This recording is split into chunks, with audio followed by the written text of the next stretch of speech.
Everyone has at least one habit they secretly wish they could erase, scrolling through social media long after they plan to stop. Eating junk food, even after promising themselves this is the last time, procrastinating until the deadline becomes a crisis. Buying things they don't need, staying awake until 2 in the morning, watching one more episode, one more video, one more scroll. The strange part is almost nobody actually enjoys these habits. Ask someone who constantly procrastinates if they enjoy the stress. Ask someone addicted to junk food if they enjoy feeling unhealthy. Ask someone trapped in debt if they enjoy wasting money. The answer is almost always the same: no. So why does it keep happening? Why do intelligent people repeat behaviors they know are hurting them? Most people think they know the answer: lack of discipline, weak willpower, laziness. But what if all of those explanations are wrong? What if your brain is simply doing exactly what it was designed to do?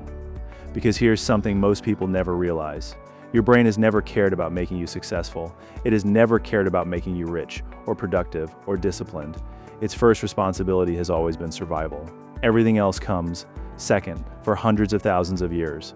That survival system worked perfectly. The humans who avoided unnecessary risks, who conserved energy, who stayed close to familiar places, were more likely to survive, more likely to raise children, more likely to pass their genes to the next generation. Generation after generation, those instincts became deeply wired into the human brain. The problem is, the world changed far faster than evolution ever could. Today, you're no longer trying to survive wild animals. You're trying to survive algorithms, advertisements, fast food, online shopping, endless entertainment. Social media, modern technology, didn't create your weaknesses. It discovered them, and then it learned how to profit from them.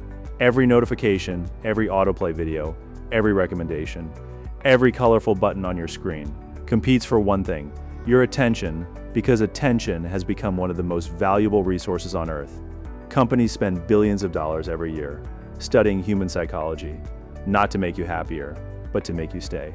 Just a little bit longer. One more click, one more video, one more purchase, one more hour. The frightening part is, most of the time you don't even notice it's happening. You think you're making conscious decisions, but often your environment has already made them for you. Think about your morning. Did you consciously decide to check your phone first, or did your hand reach for it before you even realized you were awake? That's the power of habits. The brain loves automation because automation saves energy, and saving energy is exactly what helped your ancestors survive. Imagine driving to work. Have you ever arrived and suddenly realized you barely remembered the drive? You stopped at traffic lights, changed lanes, turned corners, avoided other cars, yet your conscious mind was somewhere else entirely. Your brain handled everything automatically. That's incredibly useful when you're driving. But the exact same mechanism controls your everyday habits. The coffee you buy every morning, the apps you open, the snacks you eat, the excuses you repeat, your brain doesn't ask, "Is this making my life better?" It asks something much simpler.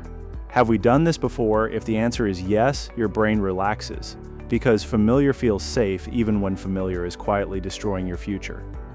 And that brings us to one of the biggest psychological traps almost everyone lives inside: the comfort zone. If you were to ask almost anyone, what do you want from life? The answers would sound remarkably similar. I want to be healthier. I want more money. I want confidence. I want freedom. I want a better life. But here's the strange thing. Most people never achieve those goals, not because they're impossible, but because reaching them requires something your brain naturally resists. Leaving what's familiar, the words comfort zone sound harmless, almost relaxing, as if it's a place designed to protect you. In reality, it's more like an invisible prison. A prison with no walls, no locked doors, one you can leave at any moment. Yet millions of people spend their entire lives inside it. Imagine standing at the edge of an ice-cold swimming pool. You know the water won't hurt you, you've swum before. Nothing dangerous is waiting beneath the surface. And yet your brain immediately begins negotiating. Maybe tomorrow. It's too cold. You've had a long day, you deserve a break.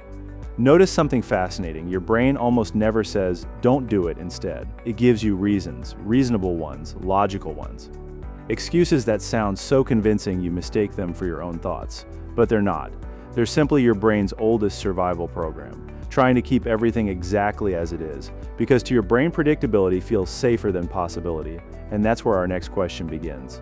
If your brain is constantly trying to keep you comfortable, Why does it also keep chasing pleasure? The answer lies in one tiny chemical that silently controls far more of your life than you probably realize. Dopamine. If your brain loves comfort, then why does it constantly push you to chase something new? Why do you open your phone, even when you know there's probably nothing important waiting for you? Why do you refresh the same app again and again and again? The answer begins with a tiny molecule that has quietly shaped human behavior for thousands of years: dopamine.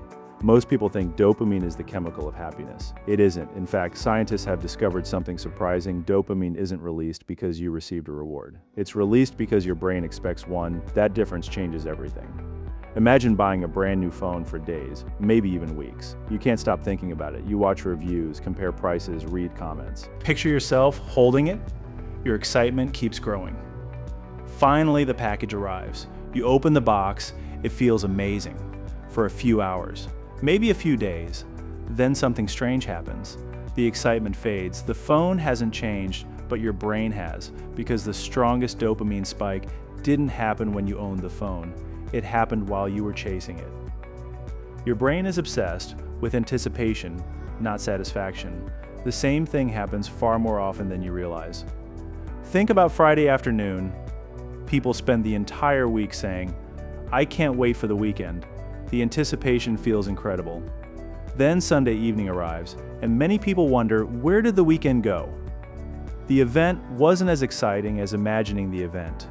Your brain enjoys the possibility of pleasure more than pleasure itself. Now think about social media. Every time you unlock your phone, your brain has no idea what it's about to see. Maybe someone sent you a message. Maybe your latest post received hundreds of likes.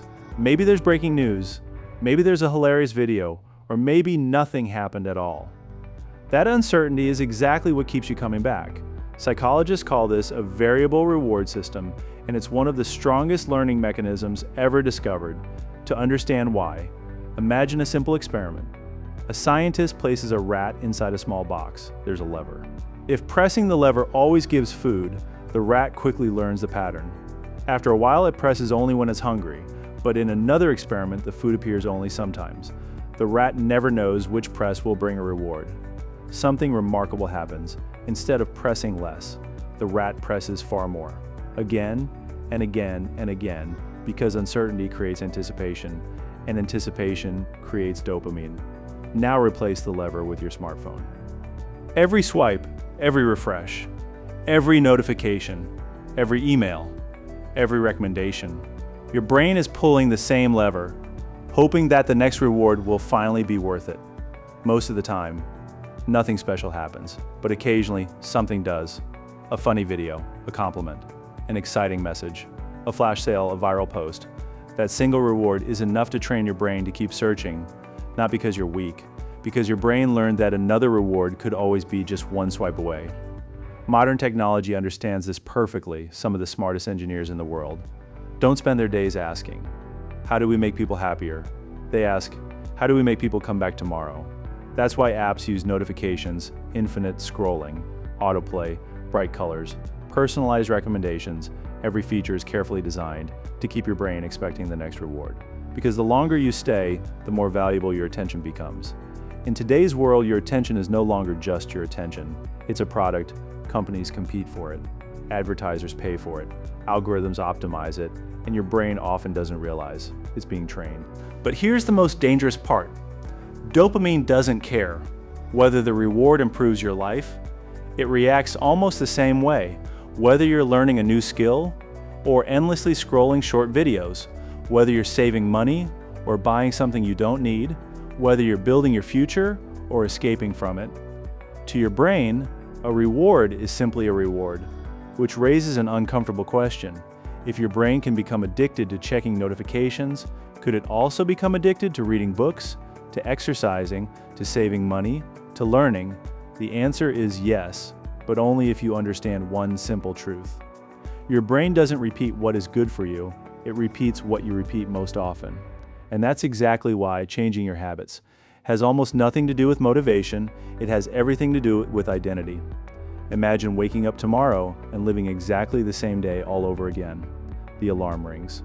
You reach for your phone before your feet even touch the floor.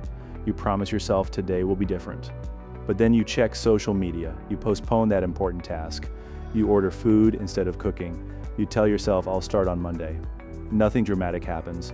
Nothing feels broken, and that's exactly why. Bad habits are so dangerous, they rarely destroy your life in a single moment. They do it quietly, patiently, one tiny decision at a time. One missed workout, one unnecessary purchase, one extra hour of scrolling, one excuse, then another and another. Individually, none of these decisions seem important. In fact, they often feel harmless, but your brain doesn't remember isolated moments. It remembers patterns.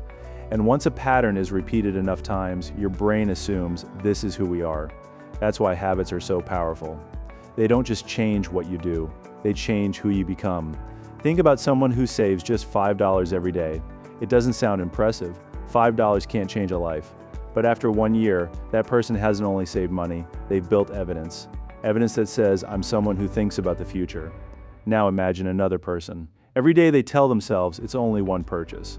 It's only one skipped workout. It's only one late night. They're also collecting evidence. Different evidence.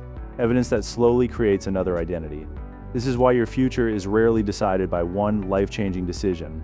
It's decided by hundreds of ordinary days that look almost identical. Author James Clear wrote something remarkable. Every action you take is a vote for the type of person you wish to become. Read that again. Every action is a vote, not a guarantee, not a miracle. A vote. One workout won't make you fit. One book won't make you intelligent. One investment won't make you wealthy. But every repeated action makes your identity a little stronger. Imagine placing one brick.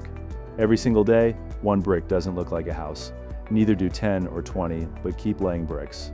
Long enough, and eventually, people stop seeing individual bricks. They see a home. Habits work exactly the same way. Most people quit because they expect immediate results. They go to the gym for 2 weeks and expect a different body. They read for a month and expect a different mind. They save money for a few weeks and expect financial freedom. When nothing dramatic happens, they assume it isn't working, but your brain doesn't transform overnight. It rewires itself through repetition. Every repetition strengthens a neural pathway. Every repetition makes the next decision a little easier at first. You force yourself to act. Eventually, the action begins to feel natural. One day you don't wake up and think, I need motivation to brush my teeth. You simply do it, not because you're motivated, because it's become part of who you are. The same thing can happen with reading, with exercising, with saving money, with learning, with discipline. People often spend years searching for motivation, watching motivational videos, reading inspirational quotes, waiting for the perfect Monday, the perfect month, the perfect new year, but motivation was never meant to carry you forever. It's temporary, habits are permanent, and identity is even stronger. The people you admire most aren't successful because they feel motivated every day. They're successful because many of their best decisions no longer require motivation. They become automatic. That's the true power of habit, not making life harder, making good decisions, effortless. So perhaps the question isn't what habit should I quit? Maybe the better question is, what kind of person am I becoming every time I repeat this behavior? Because your brain is always learning, even when you think nothing is changing. Every choice teaches it something. Every routine strengthens a pathway. Every repeated action shapes the person you'll wake up as tomorrow. Your future isn't being built 1 year from now, it's being built today. Right now, with the next decision you make after this video ends. So ask yourself, when tomorrow becomes today, which path will your brain choose? The old one, or the one you've decided to start building today? If this video changed the way you think about habits, subscribe to the channel, because understanding your brain may be the highest return investment you'll ever make. And remember, your brain isn't your enemy. It simply becomes what you repeatedly teach it to be.